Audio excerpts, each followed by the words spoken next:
What's up, Sneaky Nation? Sneaky P here, back with all the news after week number 8 of our Columbus Aviators franchise, where the Aviators picked up a win over their division rival, the Jags, to improve to 5-2 on the season, but it did not come without a loss. Tyson Russell went down with a broken forearm and will be missing plenty of time. How much time, I don't know. We will find out today in this video. But that is a huge blow to this Aviator team and leaves a lot of question marks up in the air as we finish off this season. Let's go ahead and get the scouting before we do anything.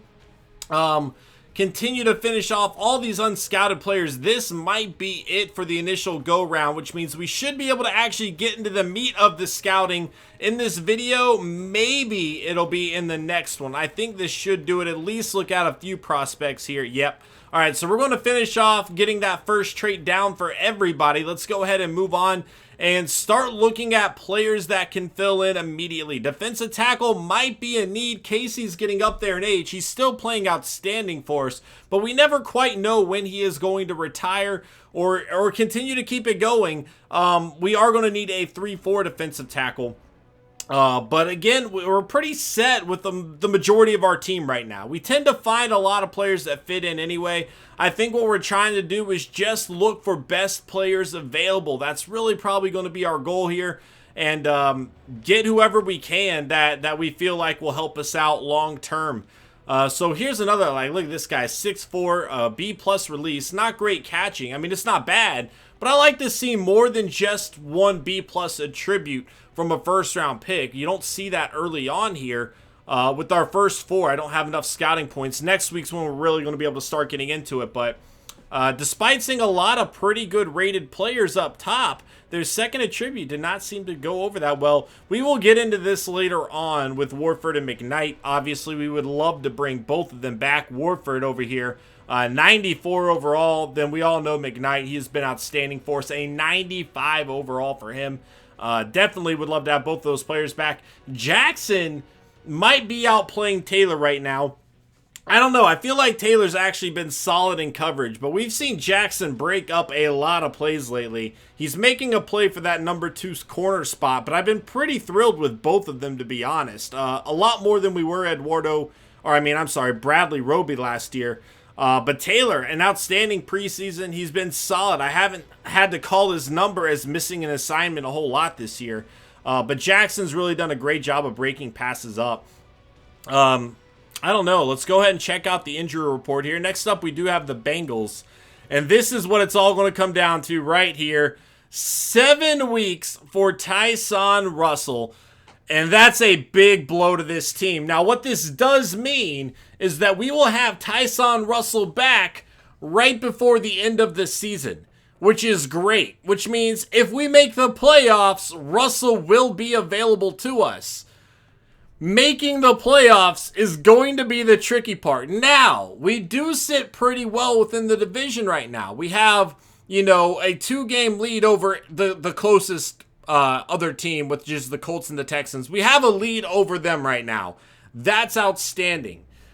7 weeks is a long time, though. And again, as good as Brady Rodgers looked against the Jags, you got to remember, the Jags have the worst secondary in the NFL. I don't know if he's going to look that good every game. Next up, we have the Bengals. Andy Dalton leading the way. Ben McClendon going to be his backup there. Running back Doug Martin. Now, they do have an injury to Ladarius Lunsford here. We'll look at their injury report, too. At wide receiver, Randall Cobb making it happen with Jordan Matthews. A good 1-2 punch there. They have Stedman Bailey coming in at number 3, Jarrett Boykin at 4, Aaron Graves at 5, and Tyrell Darman, a 73 overall rookie out of Pittsburgh at number 6. Tyler Eifert still making it happen. Clay Harbor there. Corey Sam is going to be a left tackle for us. Not an outstanding offense by any means. Will Hurst, Appalachian State, make it happen. There we go. Not an outstanding offense. They have some good wide receivers, but their team does lack a lot of star power, I would say. Andy Dalton's a little bit up there in age. Defensively, let's see what they are working with here. Ian Williams and Knight in a good 1-2 punch at defensive tackle. They have Nigel Bradham as well. Bradham, middle linebacker, they have Mayo. Case Gordon is going to be middle linebacker over there for them. Interesting to see him there. Vontaze Burfict still making it happen. Cornerback, Timothy Brandon, Dre Kirkpatrick. Not a great line of cornerbacks here for them. At free safety, Duke Williams. And then at strong safety, Stanley Cunningham. Cunningham is one of the best defenders in the NFL. Outside of that, not a great secondary by any means. That said, it is better than the Jags secondary. So it is more of a challenge for Brady Rodgers than the previous one does, the previous team. Overall, though, the Bengals, I'm not going to classify them as a great team. This is a winnable game despite not having Tyson Russell there. Ladarius Lunsford is the only injury to the Bengals. They also get him back after this week. But the Bengals are currently sitting at 3-5 for a reason. Not a great team. We are at home for this as well. Stanley Cunningham is one of the best defenders in the NFL, and he's definitely a playmaker, a guy that is going to look to take advantage of a younger, inexperienced quarterback in Brady Rodgers. That said, the rest of the secondary is not great. So it is a team that we might still be able to pick up a victory against. If we can get a victory against the Bengals here, I think that's really going to greatly improve our chances of making the playoffs. Already having a 2-game lead definitely sits well with this team right now, but we're really relying on an inexperienced quarterback to keep that lead for us. Russell Wilson, 28 of 40, 398 yards, 5 passing touchdowns, and a rushing touchdown for him. Luke Kuechly, 10 tackles, 2 interceptions, a fumble force, and a touchdown. Brandon Marshall, 15 tackles and an interception. And then Gomez, the new quarterback for the Broncos, doing his best Peyton Manning impression. 30 of 43, 365 yards, 6 passing touchdowns for him. Outstanding performance from the young quarterback there.